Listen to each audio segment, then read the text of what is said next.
kebutuhan utama kita sebagai bangsa. Indonesia Sehat hadir untuk membangun kesadaran, berbagi pengetahuan, dan menumbuhkan kepedulian, terutama bagi generasi muda yang menjadi masa depan negeri. Inilah saatnya bergerak bersama. Indonesia Sehat, sehat untuk semua, maju untuk bangsa. Indonesia Sehat. Pro 1 RRI Palembang, kanal informasi dan inspirasi. Selamat siang pendengar, Pro 1 kembali hadir menemani Anda dalam Palembang siang ini bersama Ega Dwianti. Dan tentunya berbagai ragam acara akan kami hadirkan hanya untuk Anda. Dan siang ini pendengar tepat pukul 10 waktu Indonesia Barat, senang sekali kami bisa kembali menyapa Anda dalam program Indonesia Sehat. Sebuah ruang dialog kesehatan yang selalu hadir untuk menambah wawasan dan meningkatkan kesadaran kita semua tentang pentingnya hidup sehat. Dan seperti biasa juga pendengar, Anda bisa bergabung dengan kami jika ada pertanyaan melalui line telepon di 0711 369977 atau melalui WhatsApp 0821 7927 9090. Dan tentunya pendengar bisa juga menyaksikan kami di kanal YouTube di Pro 1 RRI Palembang. Jadi bisa juga untuk menyematkan komentar ataupun di live chatnya. Dan pendengar, siang hari ini Jumat 2 Januari 2026 kita akan membahas topik seputar kelainan kelenjar tiroid. Mungkin sebagian pendengar sudah pernah mendengar mengenai kelenjar tiroid ini, tapi tentunya di dialog siang ini kita akan membahas topik ini lebih mendalam. Dan telah hadir bersama kita narasumber yang sangat kompeten, Dr. Yulianto Kusnadi, SPPD, KEMD, dokter spesialis penyakit dalam, subspesialis endokrin metabolik dan diabetes. Dan didampingi juga oleh Dr. Hoirun Putra, SPPD, dokter spesialis penyakit dalam divisi endokrin metabolik. Selamat siang dokter, boleh disapa dulu pendengar kita Pro 1 dan pemirsa di kanal YouTube kita di Pro 1 RRI Palembang. Selamat siang para pendengar Pro 1 RRI Palembang. Ya, selamat siang semuanya. Oke, dokter, sebelum kita masuk lebih jauh, mungkin banyak pendengar yang masih bertanya-tanya nih dok, apa sih sebenarnya kelenjar tiroid itu dan mengapa ini perannya begitu penting ya bagi tubuh kita. Jadi dokter boleh dijelaskan dulu nih apa sih kelenjar tiroid dan fungsi utamanya bagi tubuh kita. Baik Mbak Ega, jadi kelenjar tiroid atau yang selama ini mungkin kita tahu adalah kelenjar gondok ya, nama lainnya ya secara awamnya ya, adalah kelenjar kecil yang berbentuk seperti kupu-kupu yang terdapat atau terletak di leher bagian depan kita. Jadi kalau ukuran normalnya itu beratnya sekitar 15-20 gram ya. Nah, kelenjar tiroid ini itu menghasilkan hormon ya, disebut hormon tiroid. Jadi hormon tiroid itu ada 3, hormon tiroid yang disebut T3, ada lagi hormon tiroid T4 dan kalsitonin ya. Nah, fungsi hormon tiroid ini adalah untuk mengatur berbagai fungsi dalam tubuh kita, ya, terutama untuk mengatur metabolisme. Metabolisme itu artinya perubahan bahan-bahan yang masuk ke dalam tubuh kita untuk diubah menjadi energi, seperti karbohidrat, lemak, protein, dan sebagainya, yang semuanya itu merupakan bahan baku untuk pembentukan energi. Selain itu juga kelenjar tiroid ini juga berfungsi untuk pengaturan suhu tubuh kita ya, kemudian mengatur fungsi-fungsi organ-organ vital seperti detak jantung, kemudian frekuensi pernapasan, dan yang lebih penting lagi pada fase-fase pertumbuhan dia untuk mengatur pertumbuhan dan perkembangan bagi pertumbuhan anak-anak kita ya, juga untuk mengatur sistem saraf di mana kelainan pada kelenjar tiroid akan menyebabkan berbagai macam gangguan pada sistem saraf, sehingga di sini juga diperlukan regulasi atau pengaturan oleh kelenjar tiroid terhadap berbagai macam fungsi saraf kita. Itu mungkin sebagai pergaulan. Oke, nah untuk tiroid sendiri nih ya dok, yang mana yang bisa disebut sebagai kelainan, yang bisa disebut sebagai kelainan untuk tubuh, kondisi seperti apa? Jadi kelainan kelenjar tiroid ini secara garis besar dibagi menjadi 2. Yang pertama kelainan fungsi ya. Yang pertama kelainan fungsi, yang kedua adalah kelainan anatomis atau kelainan bentuk. Untuk kelainan fungsi itu kalau yang kelebihan produksi hormon tiroid disebut hipertiroidisme, kalau yang kekurangan disebut hipotiroidisme. Nah, untuk kelainan anatomis atau kelainan bentuknya itu ada yang berbentuk pembesaran ya, pembesaran kelenjar tiroid, ada yang berbentuk yang batasnya tegas yang disebut sebagai nodul tiroid, atau pembesaran yang batasnya tidak tegas yang disebut sebagai pembesaran yang diffuse ya, atau menyebar yang tidak berbatas tegas. Nah, inilah kelenjar secara umum pembagian kelainan-kelainan pada kelenjar tiroid. Ya. Oke. Kalau kelainan tiroid ini apakah termasuk penyakit yang kronis ya, Dok? Ya, tergantung. Jadi memang episode penyakit itu memang ada yang akut dan ada yang kronis. Jadi untuk kelenjar tiroid itu memang umumnya ada kelainan yang bersifat kronis ya, kronis. Tapi juga ada beberapa yang mengalami episode akut seperti peradangan akut pada kelenjar tiroid yang disebut sebagai tiroiditis akut, disertai dengan tanda-tanda peradangan akut seperti adanya nyeri, mungkin ada rasa demam dan lain-lain gitu ya biasanya, atau kemerahan pada kelenjar tiroid itu sendiri. Nah, umumnya kalau kelainan yang bersifat akut ini itu bersifat jangka pendek ya, mungkin kurang dari 2 minggu, asal penyebabnya kita ketahui umumnya dia bisa kembali ke fungsi semula.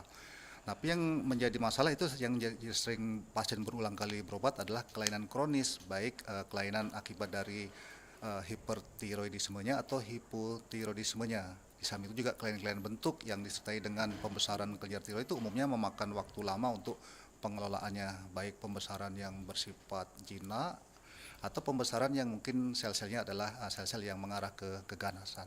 Oke. Kalau usia nih, Dok, ada nggak sih menyasar beberapa usia tertentu gitu untuk kelainan kelenjar tiroid ini sendiri? Kalau kelenjar tiroid itu memang secara epidemiologi untuk kelainan hipertiroid sendiri itu biasanya memang pada usia-usia muda karena terkait autoimun. Jadi pada kondisi hipertiroid yang terkait autoimun itu memang sering terjadi pada usia muda seperti itu.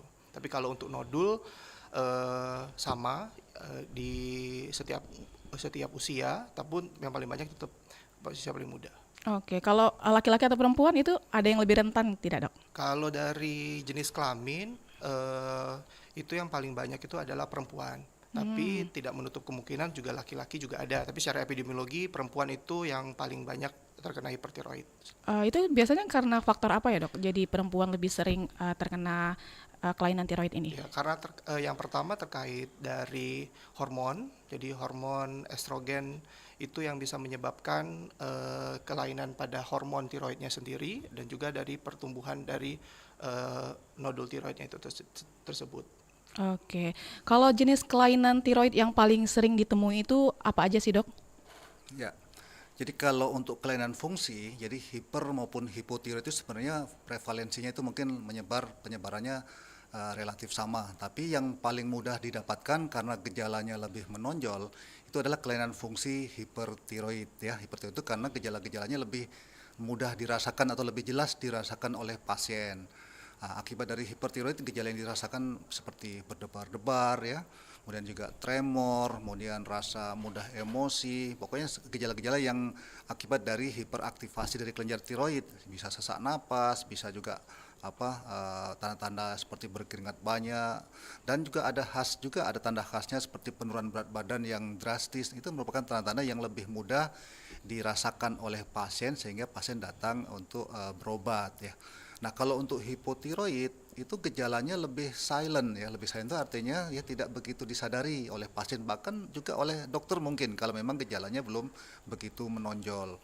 Kalau untuk hipotiroid itu umumnya gejala yang mungkin membuat pasien datang berobat, dia datang dengan keluhan, misalnya kenapa kok mudah mengantuk ya, sering mengantuk, berat badan bertambah, atau juga mungkin keluhan-keluhan seperti buang air besar yang frekuensinya mungkin sangat jarang, seminggu mungkin 1 atau 2 kali baru BAB. Nah, itu biasanya pintu untuk dokter untuk meneruskan pemeriksaan yang mengarah ke kelainan fungsi kelenjar tiroid berupa hipotiroid. Nah, itu dari sisi kelainan fungsi. Kalau untuk yang kelainan anatomis ya, atau kelainan bentuk dari kelenjar tiroid itu yang paling banyak adalah pembesaran kelenjar tiroid yang berbatas tegas atau disebut sebagai nodul tiroid ya. Nah, kalau ada benjolan pada kelenjar tiroid, tadi Dr. Putra sudah menjelaskan bahwa memang lebih banyak pada perempuan, memang ya lebih banyak. Kalau dibandingkan dengan laki-laki, memang perempuan itu lebih banyak mengalami pembesaran kelenjar tiroid yang noduler ini ya. Tapi kalau terjadi pada laki-laki justru tingkat risiko keganasannya justru kita harus lebih waspadai ya. Karena pada laki-laki, apalagi usianya masih muda atau bahkan mungkin usianya lansia baru ada benjolan, nah justru kita kemungkinan ganasnya malah lebih besar ya, lebih besar. Jadi walaupun lebih banyak pada perempuan secara umum, tapi kalau ada benjolan tiroid pada laki-laki justru kita akan lebih kewaspadaan kita akan lebih kita tingkatkan apalagi kalau terjadi pada laki-laki usia muda. Jadi kemungkinan kegarasnya lebih lebih tinggi ya dibandingkan dengan nodul tiroid yang jinak. Nah itu kalau dari sisi nodul pembesaran tiroid ya.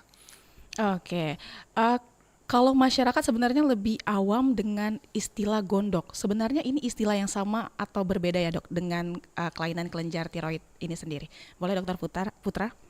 Sama ya, gondok. Jadi ada dua terminologi tentang yang beredar di masyarakat. Yang pertama memang dia memang gondok, membesar, tapi dia tidak beracun kalau misalnya masyarakat sebut sering bilang itu, atau memang dia hipertiroid ini yang disebut gondok. Jadi memang ada dua kondisi. Yang jelas gondok ini adalah ya masalah kelainan tiroid itu. Oh, jadi sama ya dok? Sama. Oke, kalau nodul tiroid ini sendiri yang tadi dokter sempat singgung, apakah bisa berkembang menjadi penyakit lebih serius seperti kanker ya dok? Ya bisa, jadi memang nodul itu secara epidemiologi paling banyak itu sekitar 90-90% itu adalah jinak. Tapi 5% sampai 10% itu merupakan ganas. Makanya itu penting untuk deteksi dini yang paling utama seperti itu.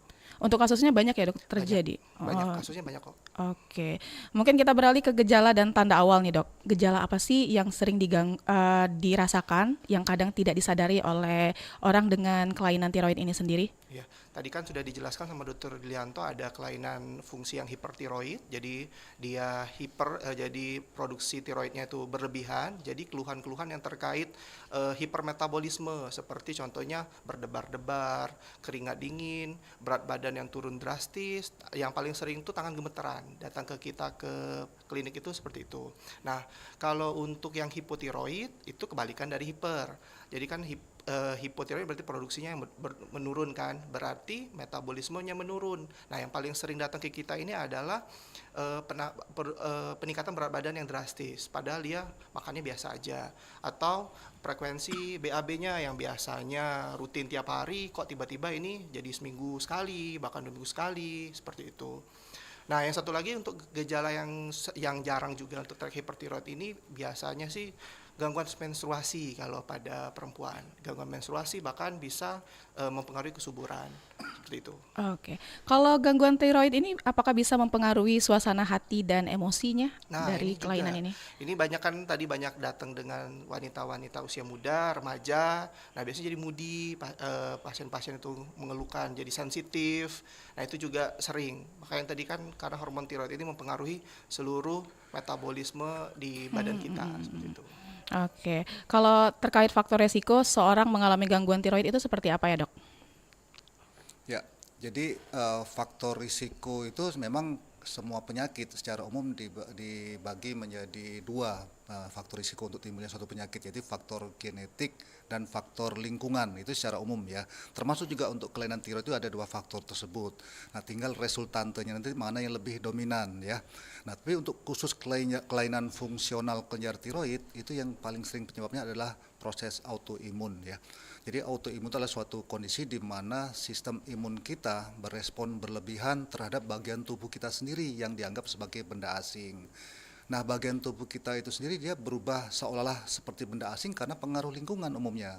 Pengaruh lingkungan bisa mungkin faktor zat makanan yang kita makan, mungkin faktor radiasi atau faktor obat-obatan, atau bahkan yang mungkin paling sering diduga adalah karena infeksi virus ya. Akibat infeksi virus atau faktor-faktor dari eksternal tadi itu akan mengubah mengubah karakter genetik dari suatu organ tubuh kita sendiri sehingga dibaca oleh sistem imun sebagai benda asing. Nah, itu disebut sebagai autoimun namanya, sehingga sistem tubuh kita yang harusnya bekerja untuk melawan agen-agen asing yang masuk, dia melihat kode tubuh kita sendiri seperti seolah-olah benda asing sehingga diserang oleh tubuh kita. Nah, pada kelainan kelenjar tiroid autoimun yang berupa hipertiroidisme autoimun itu yang menjadi masalah adalah kelainan pada reseptor hormon tersebut yang terletak di kelenjar tiroid. Jadi reseptor hormon tersebut berubah sehingga antibodi di tubuh kita terhadap reseptor tersebut bekerja berlebihan, sehingga akibatnya dia akan merangsang produksi hormon tiroid yang berlebihan, yang harusnya itu merupakan fungsi dari bagian tubuh kita yang lain, yaitu hormon dari otak atau TSH itu yang harusnya merangsang kelenjar tiroid untuk berproduksi, tapi akibat dari proses autoimun maka fungsi dari hormon TSH ini digantikan atau diambil alih oleh antibodi tadi. Nah, antibodi inilah yang akan merangsang produksi hormon tiroid secara berlebihan. Sebaliknya pada proses autoimun yang hipotiroidisme itu tidak ada antibodi terhadap proses pembentukan hormon tiroid ya. Jadi hormon tiroid itu kan dibentuk atas fasilitasi dari suatu enzim ya, disebut enzim peroksidase, namanya tiroid peroksidase. Nah, pada kondisi ini enzim ini akan diganggu atau dirusak atau diganggu oleh antibodi terhadap enzim tersebut, sehingga akibatnya produksi hormon tiroidnya menurun. Nah, jadi terjadi kondisi hipotiroidisme autoimun ya. Jadi autoimun adalah penyebab terbanyak dari kelainan fungsi baik hiper maupun hipotiroid. Nah, penyebab yang lainnya mungkin ada juga, tapi itu lebih kecil kejadiannya, prevalensinya. Nah, kalau untuk keganasan ya faktor risiko yang terutama memang seperti tadi faktor genetik lebih dominan ya, dimana juga faktor lingkungan juga berpengaruh. Jadi untuk kejadian keganasan seperti kanker tiroid itu memang faktor-faktor tersebut, faktor genetik dan faktor lingkungan juga berpengaruh. Nanti tinggal ada faktor-faktor yang men-triggernya saja, yang mencetuskannya saja untuk terjadinya akselerasi terbentuknya atau terjadinya kelainan baik itu keganasan maupun kelainan-kelainan yang bersifat seperti autoimun dan lain-lain. Oke, jadi bisa dibilang faktor keturunan dan faktor lingkungan juga ya dok untuk kelainan tiroid ini. Dan ini kalau kita bahas tiroid yang sama istilahnya dengan gondok, sebenarnya apa peran kekurangan atau kelebihan yodium nih dok? Oke, jadi yodium itu adalah bahan baku untuk membentuk hormon tiroid tadi. Jadi kalau misalnya dia kelebihan, itu bisa jadi penyakit yang namanya tadi hipertiroid karena produksinya berlebihan. Nah, kalau misalnya yodiumnya kurang, ya berarti bisa terjadi produksi hormon tiroidnya berkurang, ya berarti hormon tiroidnya rendah, itu yang disebut dengan hipotiroid. Seperti itu. Jadi memang yodium itu terkait di bahan baku pembentukan hormon tiroid, seperti itu. Kalau sebanyak apa sih sebenarnya kita butuh yodium dalam tubuh itu dok? Sebenarnya yang untuk etiologi kekurangan yodium itu sudah tidak ada lagi. Itu biasanya pada daerah-daerah endemis yang kurang, daerah-daerah endemik yang kurang yodium. Nah, sekarang kan sudah ada yang namanya defortifikasi. Jadi setiap bagian sudah ada garam biodium. Nah, jadi tingkat kejadian hipotiroid yang gara-gara kekurangan yodium itu sudah tidak ada lagi sekarang ini, gitu. Karena kebutuhan yodium kita sudah terpenuhi semua seperti itu. Oke, kalau berbicara tentang tiroid tadi ada kaitannya dengan autoimun tadi ya dok. Kalau sebenarnya apakah stres ini bisa memicu gangguan tiroid juga? Bisa ya tadi. Stres itu salah satu pencetus bukan penyebab tapi pencetus. Jadi kita itu ada yang namanya faktor penyebab dan ada faktor pencetus. Nah, stres ini adalah bagian dari faktor pencetus. Jadi kita memang sudah ada masalah sesungguhnya di situ, terus dicetuskan oleh faktor-faktor eksternal. Salah satunya itu ada stres ini. Nah, jadi bisa mencetuskan munculnya gejala-gejala hipertiroid seperti itu. Oke, ini kita beralih ke bahas yang lebih spesifik ya dok, tiroid pada kehamilan dan anak. Nah, apakah ada dampak gangguan tiroid ini pada kehamilan atau pada ibu hamil nih dok? Ya, jadi memang ada kaitan antara hormon tiroid dengan kehamilan. Pada kehamilan normal sekalipun, misalnya orang itu tanpa riwayat penyakit tiroid kemudian hamil ya. Nah, itu pun pada kondisi seperti ini akan ada peningkatan fungsi atau produksi sedikit dari hormon tiroid pada ibu hamil normal ya. Mengapa terjadi peningkatan produksi ya, walaupun mungkin tidak sampai melebihi nilai normal? Itu karena kan hormon kehamilan terutama pada trimester pertama itu ada hormon estrogen yang meningkat, kemudian juga ada peran dari hormon beta HCG namanya ya, hormon beta HCG yang akan berfungsi seperti mempengaruhi fungsi kelenjar tiroid sehingga terjadi peningkatan produksi hormon tiroid di awal-awal kehamilan. Itu pada orang normal pun sekalipun ada sedikit peningkatan walaupun masih dalam batas yang normal ya. Tapi pada orang dengan hipertiroid, nah ini justru menjadi masalah harus kita perhatikan Misalnya pasien memang ada riwayat hipertiroid di sebelum hamil dan kemudian hamil. Nah, saat hamil justru kita waspadai di 3 bulan pertama kehamilan kan akan terjadi peningkatan dari hormon tiroid lebih dari yang biasanya dia rasakan gitu ya. Sehingga di sini kita perlu mungkin mengatur dosis obat yang sudah dimakan, atau orang yang belum pernah makan obat harus kita perhatikan betul bahwa 3 bulan pertama ini fase yang penting atau krusial bagi ibu hamil yang menyandang hipertiroid ya. Nah, cuman memang secara alamiah setelah 3 bulan karena hormon-hormon kehamilan akan berubah ya komposisinya, di mana hormon estrogen menurun dan disertai peningkatan hormon yang lain yaitu progesteron, maka pengaruh hormon tiroid ini justru makin berkurang, sehingga secara alamiah produksi hormon tiroid pada kehamilan ini semakin bertambah, usia kehamilannya akan semakin menurun, sehingga seringkali obat-obat yang sudah diberikan di awal trimester pertama tadi dalam dosis yang cukup tinggi kita bisa turunkan, bahkan bisa kita stop sampai akhir kehamilan. Nah, ini kalau berhubungan dengan fungsi kelenjar tiroid selama kehamilan ya. Tapi juga harus diwaspadi setelah melahirkan nanti akan naik lagi, dia akan meningkat lagi. Dan sini harus penting untuk kita edukasi ke pasien. Memang setelah hamil terjadi peningkatan, kemudian dia normal atau mungkin menurun atau normal, dan pada setelah melahirkan justru akan meningkat kembali. Sehingga ini namanya perubahan fungsional dari kelenjar tiroid selama kehamilan yang dipengaruhi oleh hormon-hormon kehamilan. Nah, untuk kelainan anatomis itu umumnya tidak begitu terpengaruh selama fungsi tiroid normal. Karena kalau kelainan anatomis yang tadi nodul, kalau nodulnya tidak disertai dengan peningkatan hormon, umumnya tidak ada pengaruh. Ya, contohnya misalnya seorang pasien dengan nodul tiroid, tapi hormon tiroidnya normal, kemudian dia hamil, umumnya kita tunda tindakan-tindakan untuk nodul tiroidnya, kita tunda sampai dia menyelesaikan kehamilannya. Misalnya ada rencana operasi misalnya ya, rencana operasi kita bisa tunda. Tapi kalau pasien-pasien dengan kelainan fungsi itu harus betul-betul kita perhatikan, jadi kontrolnya lebih ketat. Biasanya kita minta untuk tiap bulan memeriksa hormon tiroidnya gitu. Oke, jadi ibu hamil ini sebaiknya memeriksakan fungsi tiroid ya, Dok? Ya, Atau memang, tunggu ada gejala seperti itu? ya, kalau memang sebelumnya tidak ada riwayat penyakit tiroid, tentu saja mungkin di awal itu biasanya dokter-dokter dari bagian kebidanan juga akan memperhatikan ada risiko, karena kita harus betul-betul aware tentang kelainan kelenjar tiroid pada ibu-ibu yang hamil, karena ini akan berpengaruh dengan kesejahteraan bayinya nantinya. Pada kondisi hiper maupun hipotiroid akan mempengaruhi kesejahteraan bayi yang dikandung oleh ibu tersebut. Oke, baik dokter, luar biasa sekali. Kita break sejenak dulu ya, Dok. Setelah ini kita akan membacakan live chat dan pertanyaan yang masuk melalui kanal YouTube kita di Pro 1 RRI Palembang. Dan untuk pendengar bisa juga bergabung dengan kami di 0711 369977 atau melalui WhatsApp di 0821 7927 9090. Tetaplah bersama kami karena Dialog Indonesia Sehat akan dilanjutkan setelah yang satu ini. RRI Digital. Nikmati kemudahan interaksi, partisipasi, dan kolaborasi dengan RRI Digital. Interaksi, dengar dan saksikan siaran langsung kami, daftarkan akun Anda, dan mulailah berinteraksi di setiap program dan konten kami. Partisipasi, kreasikan konten Anda berupa berita, podcast, vlog, film, musik, dan playlist. Kolaborasi, kami mengajak berbagai komunitas untuk berkembang bersama melalui digital platform. RRI Digital kini juga menghadirkan terobosan baru, workspace platform, dan online learning platform dengan fasilitas-fasilitas unggulan, monitor impact and outcome, meeting online, video conference, dan library. RRI Digital menghadirkan fitur-fitur untuk peningkatan interaksi, partisipasi, kolaborasi, workspace, dan learning. Segera download RRI Digital.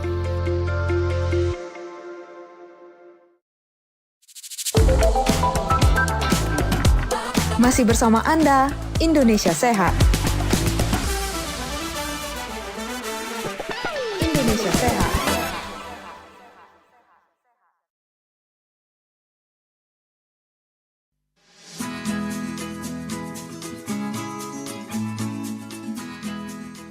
Tahukah kamu, sinar ultraviolet adalah bentuk radiasi elektromagnetik yang berasal dari matahari dan memiliki panjang gelombang lebih pendek dibandingkan dengan sinar yang tampak oleh mata manusia. Meskipun sinar UV tidak tampak oleh mata kita, dampaknya bisa sangat nyata dan berbahaya bagi kesehatan. Sinar UV dapat menyebabkan sunburn, penuaan dini, serta keriput dan bintik hitam, serta meningkatkan resiko kanker kulit, paparan UV, juga dapat merusak mata dan menyebabkan gangguan seperti katarak, degenerasi makula, dan iritasi konjungtivitis. Maka dari itu, penting bagi kita untuk melindungi kesehatan dari bahaya sinar ultraviolet. Menjaga kesehatan dari sinar UV memerlukan kewaspadaan dan tindakan pencegahan yang tepat. Dengan memahami resiko dan menerapkan langkah-langkah perlindungan, kamu dapat memanfaatkan teknologi dengan aman dan efektif, sambil melindungi diri dari potensi bahaya.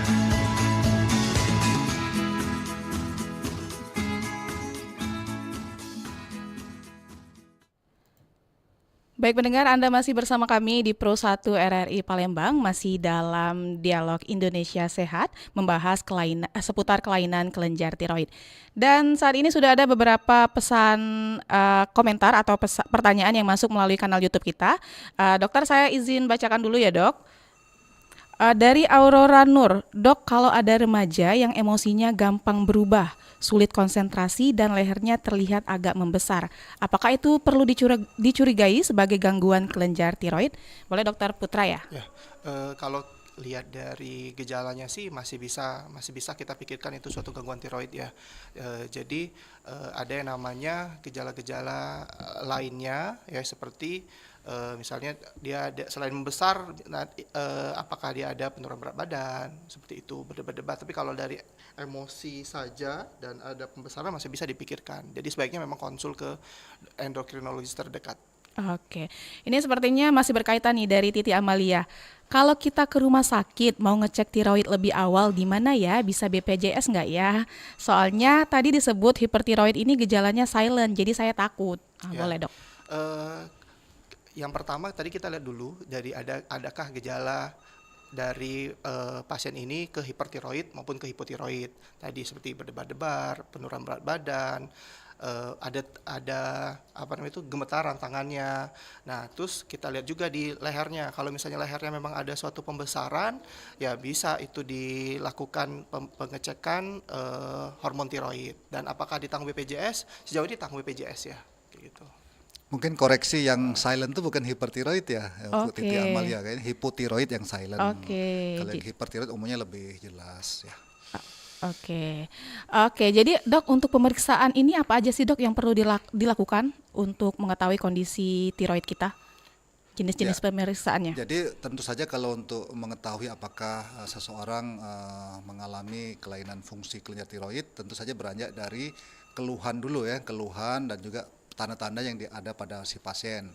Keluhannya itu misalnya tadi sudah disebutkan, misalnya berdebar-debar, kemudian berkeringat banyak, berat badan turun, mudah emosi dan lain-lain ya. Itu adalah kelainan-kelainan atau gejala-gejala yang dialami oleh pasien.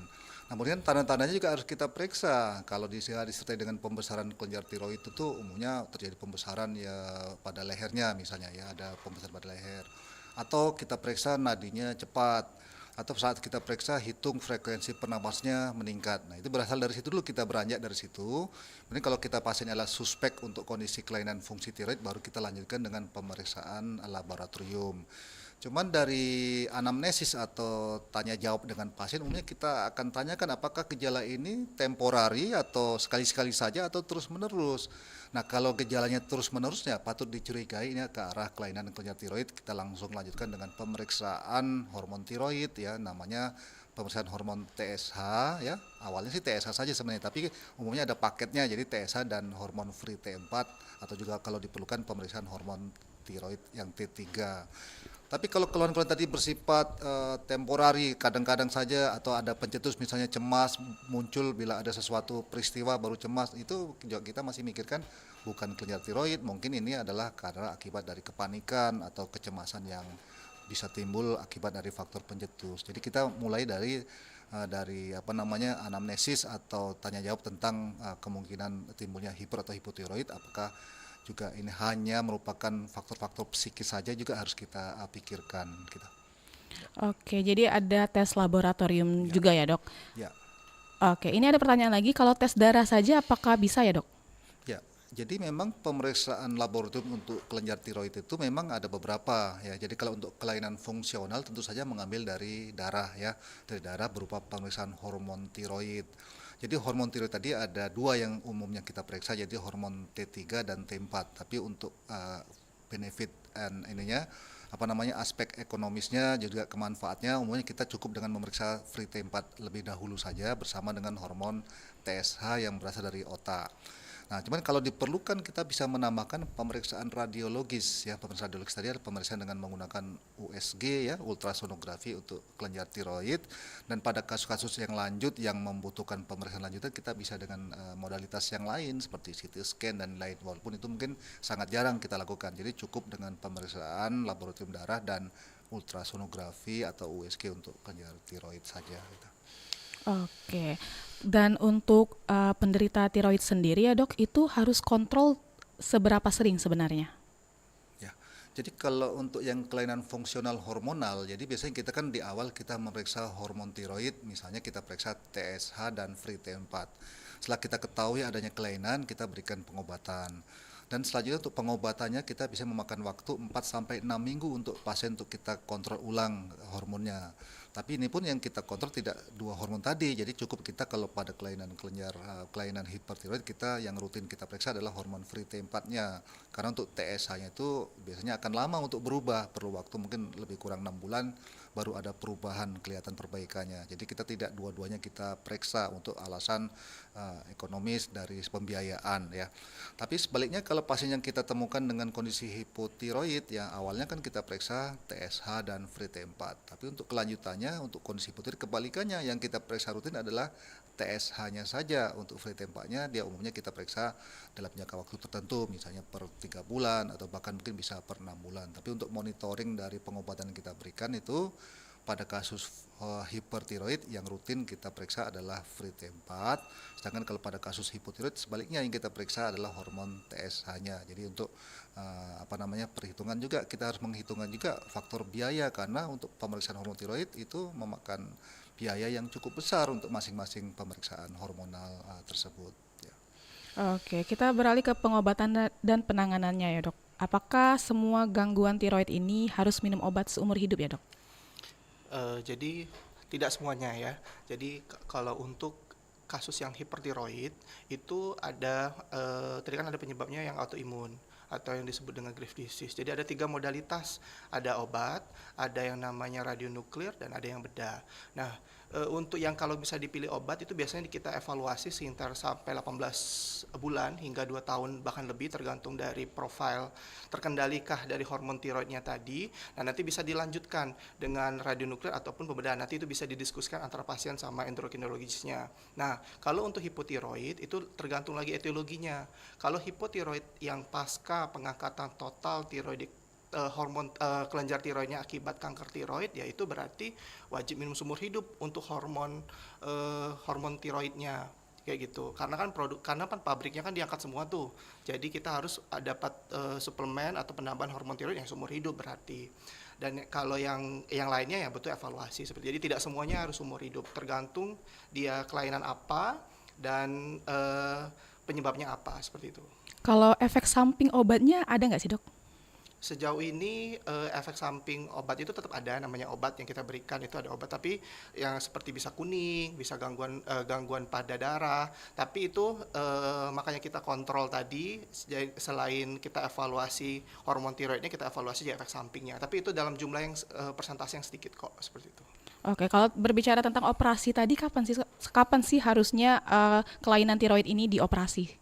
Oke, kalau yang untuk hipertiroid tadi ya sebenarnya itu tergantung kondisi pasien ya. Kalau untuk yang Graves' disease tadi biasanya kalau sudah kita obatin di antara tadi yang sudah lebih dari 2 tahun misalnya kok ini nggak terkontrol gula darah hormon tiroidnya. Nah, itu bisa jadi ada tempat untuk dilakukan pembedahan untuk yang pasien hipertiroid ya. Tapi kalau untuk nodul tiroid itu biasanya kita biopsi dulu.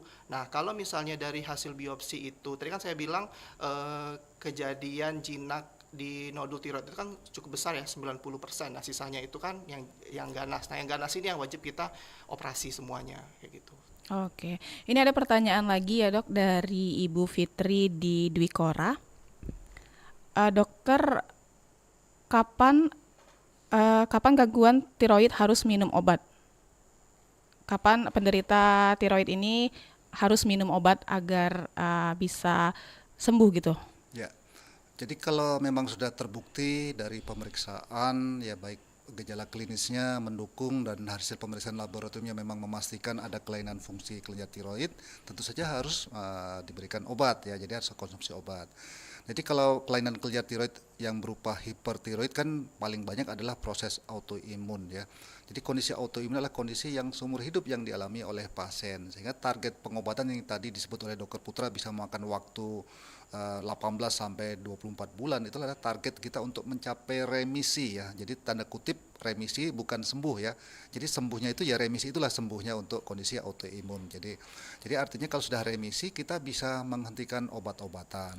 Tapi kalau faktor pencetusnya ada, misalnya diet terlalu tinggi seafood ya, seafood atau itu kan yang selama ini pada pasien-pasien hipertiroid memang disarankan untuk jangan konsumsi seafood. Nah umumnya kalau ada faktor pencetus yang menyebabkan dia kambuh, dia bisa kembali dari awal lagi kita pengobatannya. Sehingga di sini adalah target pengobatan untuk kelainan fungsi dari kelenjar tiroid yang akibat dari proses autoimun itu adalah targetnya adalah remisi atau berhentinya episode meredanya episode penyakit sehingga kita bisa menghentikan obat-obatan. Nah, kalau pasiennya memang bisa menjaga terutama dietnya ya, faktor-faktor pencetusnya bisa dikelola, itu umumnya pasien seterusnya bisa tanpa obat untuk seterusnya. Tapi kalau pasien-pasien yang disebabkan oleh kondisi lain akibat pembedahan misalnya, akibat pembedahan kan kelenjar tiroidnya diangkat sehingga pabrik atau produsen kelenjar tiroidnya sudah nggak ada lagi. Nah, pada kondisi seperti ini kan hormon tiroid itu tetap dibutuhkan oleh tubuh kita untuk tadi yang supaya saya sebutkan di awal sebagai fungsi-fungsinya untuk metabolisme tubuh, untuk anggaplah sebagai pembakaran. Jadi kalau ada bahan makanan kan harus dibakar atau diolah di metabolisme menjadi energi. Nah, kalau di sini tidak ada hormon untuk mengatur pembakaran ini, maka akibatnya bahan-bahan makanan yang kita konsumsi itu tidak ada proses metabolisme sehingga energi yang terbutuh juga akan makin berkurang. Nah, kalau kelainan kelenjar tiroid hipotiroid akibat pembedahan tentu saja harus seumur hidup konsumsi hormon tiroid dari luar sebagai fungsinya untuk substitusi atau penggantian yang tubuh kita tidak bisa produksi lagi. Atau akibat pengobatan, misalnya pengobatan radionuklir ya, di mana diberikan zat radioaktif nuklir pada pasien-pasien hipertiroid autoimun yang dengan obat mungkin tidak bisa dikendalikan atau memang dari awal memang dipilih modalitas radionuklir, maka di sini juga akan terjadi kondisi hipotiroid akibat dari proses radionuklir tadi, sehingga diperlukan konsumsi obat-obat tanda kutip bukan obat sih sebenarnya, tapi konsumsi hormon tiroid sebagai pengganti atau mereplace dari kondisi di mana tubuh kita tidak bisa memproduksi hormon tiroid itu untuk selanjutnya ya. Oke, jadi selain pengobatan tadi ada terapi radioaktif ya, Dok? Ya. Itu biasanya berarti skalanya itu lebih kronis ya atau Ya. bagaimana? Jadi terapi radioaktif tadi adalah pilihan atau opsi yang bisa kita pilih pada pasien-pasien misalnya hipertiroidisme ya, pada kelainan fungsi hipertiroidisme itu ada 3 modalitas yang bisa kita pilih. Tadi sudah disebut oleh Dr. Putra, ada obat-obatan memakan waktu 18 sampai 24 bulan. Yang kedua pilihannya adalah radionuklir, di mana kan kita tahu karena proses autoimun adalah proses seumur hidup, maka kita langsung berikan terapi radioaktif terutama pada pasien-pasien yang kita prediksi ini untuk obat-obatan 18-24 bulan mungkin tidak akan tercapai remisi. Nah, biasanya kita akan pilihkan ke situ. Misalnya ukuran kelenjar tiroidnya terlalu besar ya, atau dia sudah berkali-kali berobat tapi mungkin tidak mencapai target yang diinginkan. Umumnya kita akan alihkan atau kita sarankan untuk menjalani terapi radionuklir ya, walaupun di Palembang kita belum ada ya, harus kita kirim ke Jakarta atau Bandung atau di Jogja yang sudah ada fasilitasnya ya. Nah, itu untuk terapi radionuklir untuk kelainan kelenjar tiroid. Tapi ada juga terapi nuklir untuk pasien yang pasca pembedahan akibat dari kanker ya, misalnya kanker tiroid ya. Jenis-jenis tertentu ya, sebagian besar kanker tiroid itu adalah jenis-jenis yang bisa dilanjutkan dengan pengobatan radionuklir. Jadi pasca pembedahan untuk mengeradikasi sel-sel tumor ganasnya atau untuk mencegah pertumbuhan sel-sel ganas baru itu umumnya dilanjutkan dengan prosedur kedokteran nuklir, di mana diberikan terapi namanya terapi ablasi nuklir sehingga untuk mengeradikasi sel-sel ganas yang masih tersisa ya, sehingga di situ selanjutnya dimonitor, setelah terapi nuklir dimonitor lagi. Nah, akibat dari terapi nuklir tadi juga akan menyebabkan hormon-hormon tiroid kita menjadi sangat berkurang sehingga kita selain pasca terapi nuklir juga membutuhkan suplementasi atau substitusi dari hormon-hormon tiroid dari luar berupa tablet hormon tiroid seperti yang disebut levothyroxine ya, itu untuk menggantikan hormon tiroid yang tidak bisa diproduksi lagi oleh tubuh kita. Oke, baik. Dan kita beralih ke pola hidup nih, Dok. Bagaimana sih peran pola hidup, pola makan dalam menjaga kesehatan tiroid ini sendiri, dan apakah ada pantangan makanan tertentu atau bagaimana, Dok? Ya, memang ini yang sering harus diedukasikan ke masyarakat ya. Jadi memang balik lagi ke kelainan tiroid tadi. Jadi kalau misalnya pada pasien-pasien hipertiroid ya berarti kita harus prinsipnya adalah mengurangi makanan-makanan yang bisa efek produksi hormon tiroidnya itu meningkat. Yaitu adalah mengurangi konsumsi makanan-makanan yang tinggi yodium. Yaitu apa? Yang pertama jelas garam beriodium itu dibatasi. Jadi sehari itu kebutuhan normal kita kan sekitar 150 mikrogram atau sekitar setengah sendok garam normal pada normal harian ya kan. Nah, jadi kita jangan lebih dari itu. Yang kedua, produk-produk dari laut, seafood, termasuk turunannya. Turunan itu ikan asin itu kan jadi sudah dari laut, terus dia diasinkan pula, jadi kan double iodiumnya, jadi itu harus dikurangi. Nah, yang kedua, kita pada hipertiroid itu juga kita bisa berikan makanan-makanan yang tadi kan yang pantang, sekarang yang dianjurkan. Kalau dianjurkan itu adalah kita kasih namanya adalah goitrogen. Jadi makanan yang bisa menghambat pembentukan hormon tiroid. Apa itu contohnya? Adalah misalnya kubis, seperti itu ya.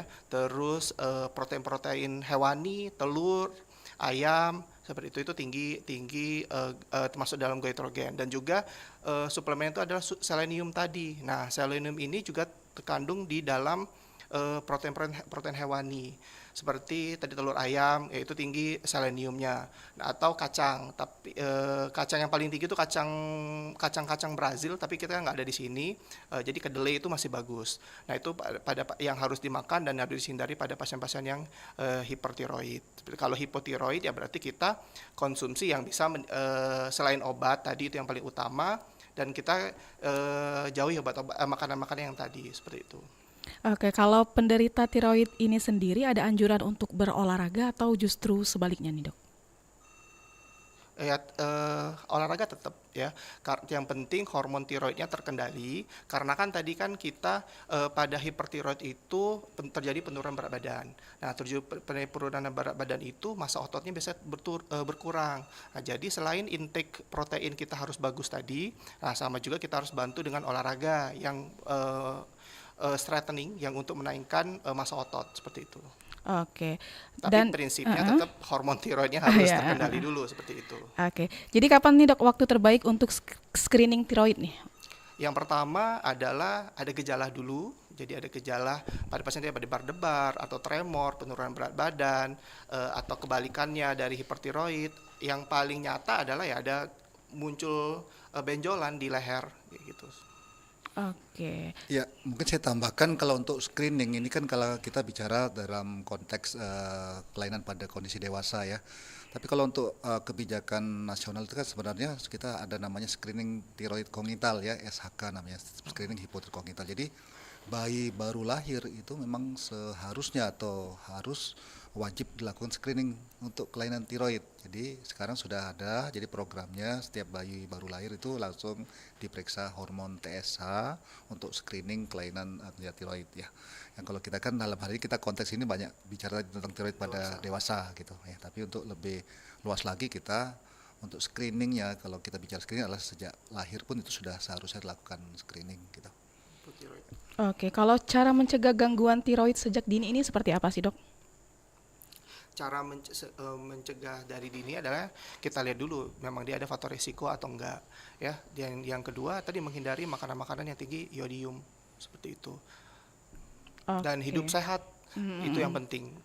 Karena kan ada radikal bebas itu ya dikurangi dengan antioksidan seperti itu. Dan tetap berolahraga juga ya, Dok? Ya, olahraga penting di semua aspek kesehatan seperti itu. Oke. Dan ini ada pertanyaan lagi ya, Dok. Banyak mitos soal tiroid nih, Dok. Mana yang paling sering keliru oleh menurut dokter?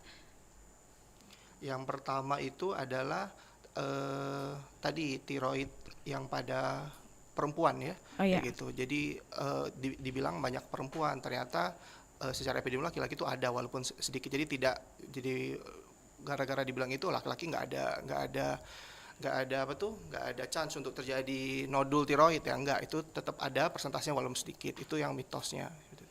Oke, jadi dan juga tiroid ini bisa sembuh total atau kita menyebutnya hanya remisi ya dok? Ya, tergantung kondisi penyebabnya. Jadi kalau autoimun, jadi kita konteks sembuhnya itu adalah remisi tadi ya. Oh, iya. Jadi tanda kutip sembuh itu adalah remisi untuk kelainan autoimun. Tapi kalau akibat dari infeksi bakteri atau virus yang bersifat akut atau mungkin tempo pendek itu bisa sembuh. Jadi misalnya ada pasien akibat infeksi bakteri TBC ya, infeksi bakteri TBC pada kelenjar tiroid, jadi TBC kelenjar tiroid namanya. Itu bisa menyebabkan gangguan fungsi kelenjar tiroidnya. Nah, setelah diterapi, diobati TBC-nya dan dinyatakan sembuh, maka dia bisa kembali ke normal, kembali fungsinya. Atau akibat infeksi virus yang bersifat sementara, itu yang bersifat mungkin jangka pendek, itu juga bisa kembali ke normal. Jadi tergantung penyebabnya.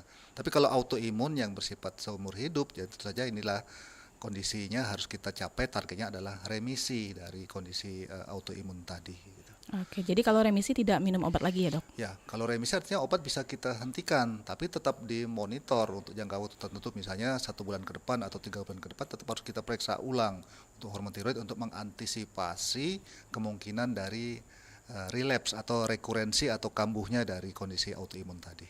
Oke, kalau komplikasi dok, kalau misalnya penderita kelainan tiroid ini ada penyakit yang sangat rentan terkena komplikasi untuk penderitanya nggak sih dok? Ya, jadi kalau kelainan fungsi berupa hipertiroid dan tidak diobati, kemudian gejalanya dibiarkan berlanjut terus, maka komplikasi yang paling sering terjadi adalah gangguan pada fungsi jantung, di mana terjadi pembesaran jantung, terjadi kelainan irama jantung dan lain-lain, sehingga di sini akan berdampak lebih berbahaya lagi.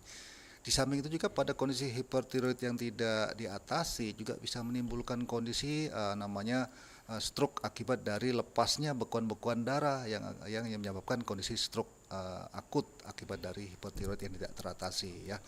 Nah, kemudian pada pasien-pasien dengan hipotiroid kalau tidak diatasi, dibiarkan hormon tiroidnya rendah, tidak diobati, tentu berdampak juga karena terjadi penumpukan bahan-bahan mentah dalam tubuh kita yang tidak sempat dimetabolisme atau tidak dibakar menjadi energi, seperti kolesterol yang meningkat dan lain-lain. Dan peningkatan kolesterol ini juga menjadi faktor risiko untuk kondisi-kondisi penyakit jantung koroner misalnya, sehingga kelainan fungsi tiroid baik maupun hipo tentu harus diobati, membuat hormon tiroid yang tinggi atau rendah tadi menjadi normal dengan pengobatan. Nah, kalau untuk yang kelainan nodul yang berupa keganasan atau yang jinak, kalau yang jinak sih mungkin komplikasinya hanya pembesaran. Nah, pembesaran ini kalau tidak diatasi juga akan bisa menyebabkan sumbatan jalan napas misalnya ya. Nah, kalau untuk kanker jelas kalau tidak diobati atau tidak dioperasi dan dilanjutkan dengan pengobatan lanjutan, kalau terjadi penyebaran ke organ-organ penting seperti paru-paru, kemudian ke otak dan ke tempat-tempat lain, tentu saja akan menyebabkan komplikasi yang lebih serius. Ya. Oke, ini mungkin pertanyaan terakhir ya dok, sekaligus menjadi closing statement pada dialog siang hari ini.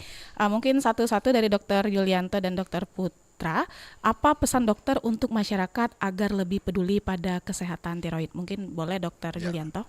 Jadi di sini kita harus menyadari bahwa kita berangkat dari apa keluhan dari pasien misalnya, dari apa yang dirasakan. Jadi ada keluhan-keluhan yang sesuatu yang tidak seperti biasanya, seperti tadi mengapa kok terjadi penurunan berat badan yang drastis, kemudian juga terjadi gejala-gejala yang tidak nyaman. Tentu saja kita harus cepat datang untuk memeriksakan diri yang berhubungan dengan kelainan kelenjar tiroid. Tentu saja kita lakukan pemeriksaan hormonal ya, seperti pemeriksaan hormonal.